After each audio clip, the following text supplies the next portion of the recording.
Hi guys, ngayong video ay gagawa po tayo ng kalamansi juice. Sobrang dami nito guys. Tantanggal ubo at sakit ng iniwang kanya.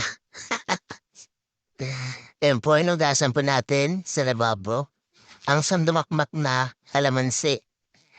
Basic lang to, tapos sunod iwain natin guys. Yan. Medyo po mapurol po yung natin gamit na kutsilyo. Guys, ingat lang po sa paghiwa ng kutsilyo. Wag, pag medyo bata pagabayan po natin sa pag-iwa po ng kalamansi. Medyo delikado po yan. Baka sakaling maiwa ang ating kamay at magkasugat tayo.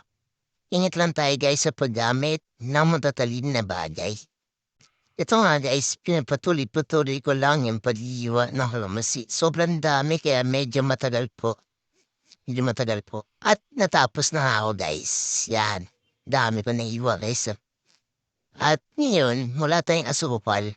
Kaya gumamit na ako ng chocolate.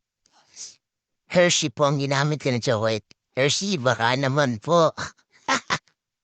Yan po. Medyo nahirapan na maglagay kasi isang kami lang gamit ko eh. Yan, shake-shake lang natin. Lagyan natin ng mainit. Yan. Pagdaan niya po na mainit, shake-shake lang po. Hanggang matunaw yung chocolate. Yan. Yan po. Natapos na rin po ako. Yan. Tamang hugas na lang.